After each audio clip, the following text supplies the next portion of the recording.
Told was an expensive session in diversity training for government workers is getting new attention today. That's because a video was just released that was apparently never supposed to see the light of day. The training session you paid for was given to USDA workers a couple of years back. It was provided by an outside firm with some interesting exercises for the federal employees in attendance. I want you to say the pilgrims were illegal aliens. Say the pilgrims never gave their passport to the Indians. By the way, I don't like the word minorities. How about emerging majorities? All right, don't. Easy. Down. But people label minorities are more likely to fail in technical areas because they're less intelligent. True or false? It's false.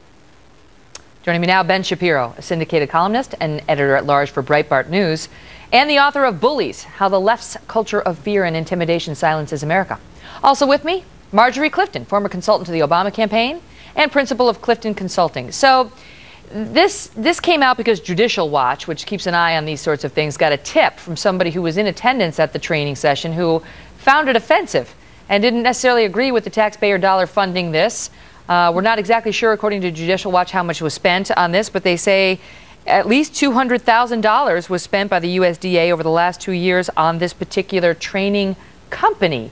Ben, is this appropriate?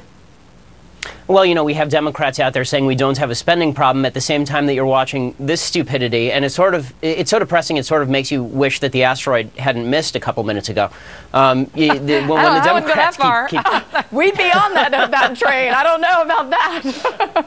That's true, but I mean, when you look at what they're actually teaching here, what's really disturbing about it, obviously, is the kind of mentality that's being taught, the repeat after me, please chant after me, this kind of Orwellian groupthink. Right before the trust falls and before the organic paintball fighting, you have to push the idea that certain races are more racist than others, that the pilgrims were illegal aliens. Last I checked, there wasn't great border security back in those days, and there wasn't actually a governing government in the United States in those days. But the bottom line that they're trying to push at the USDA is this idea that certain races are deserving of special scrutiny, more scrutiny than other races. This ties back into the USDA's consistent focus on the idea that there has been tremendous systematic racism inside the USDA. That was true a couple decades ago. It's not true now. There have been settlements that have been moved toward this, but the idea that you're going to hire somebody for a couple $100,000 to come in here with the cushiest job in the universe, I mean, diversity training, what exactly is your training require to become that? I want on that gravy train. I don't know, but it sounds like it's a pretty lucrative position, Marjorie, if he's getting $200,000 for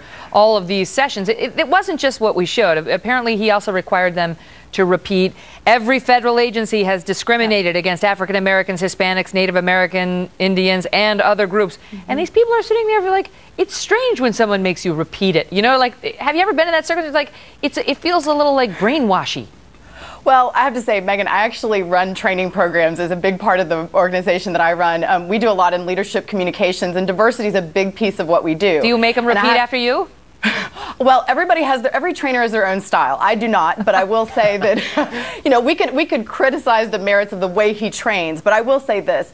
In a training environment, and the reason this wasn't a public video is because when you're doing any kind of training, it evokes a lot of emotions in people, and a lot of it is addressing emotions related, in this case, to diversity. And at USDA, a big part of the work they're doing is working with migrant workers and populations that are, in fact, broadly minorities. And so I think it is important that that exists. And there's a reason, by the way, that Fortune 500 companies, government entities, and nonprofits invest in this kind of training, is because it does actually impact the way a workplace environment works. There's data to support that. So I think spending in this area is important given the work that they do. Again, we can question his training style and what was, you know, what worked and what didn't for you, but I think the value of it is inherent in the data that does exist out there. You know, the business about making them say, refer to pilgrims as illegal aliens, that is a term, illegal aliens, illegal immigrants, that gets some pushback. You know, other people want them referred to as undocumented workers, but it's interesting, Ben, to see the federal taxpayers now effectively taking a side by saying, you know, if you use the term illegal alien, it's racist. It's not, you know, it's completely inappropriate, which seems to be his message. It goes back to the leftist idea that every time you want border security, what it really is that you're against Hispanic people, that you really don't like brown people. And the notion of diversity training in general is very silly. I mean, we have penalties at most companies. We certainly have penalties in the government for discrimination. The idea that you're going to get an incipient Ku Klux Klan member in that room, start telling them to repeat after you that the Pilgrims were illegal aliens, and suddenly they're going to see the light and not hate minorities is ridiculous. People who believe that who are not racist are not going to be racist regardless of diversity training. People who are racist are going to be racist regardless of diversity training, and that's why we have penalties for folks who do these things in the first place. You can educate people who are not racist but don't really know that certain terms are offensive, right, Marjorie? Well, how many times do you think that somebody has come into this room and seen something like that and then really believed, okay, you know what, now the discrimination's off the table because I had this guy force me to repeat things in this re-education. Well, they might know, Marjorie, they might know that at least, okay, this is, I got an asterisk on this term. Well, I think it's all about awareness. It's not about you're going to change the mind of someone that has deeply ingrained thinking about a thing, but it's about creating awareness of how it impacts others. So, for example, a lot of the work I do is with women, and referring to an opt-out program for a woman who's a working mom like me is kind of bites a little bit. So we have to think about how terminology, referring to he instead of an inclusive language that includes she, while it might not mean a lot to you, Ben, it would mean a lot to Megan and I, who are women and are in that workplace. Well, I mean, come on now. Consciousness raising can be a very expensive business. And the fact is that if we're having a conversation and I say something offensive, I would assume that you would say back to me, that's kind of offensive. That seems like a better solution than spending hundreds of thousands of dollars to have this moron in there. All right, I got to leave it at that. We'll have to leave that question in the air and see whether that happens the next time we have you two on together. Thank you, Ben. Thanks, Marjorie. We're glad you're back. Thank you very much. Thanks a lot.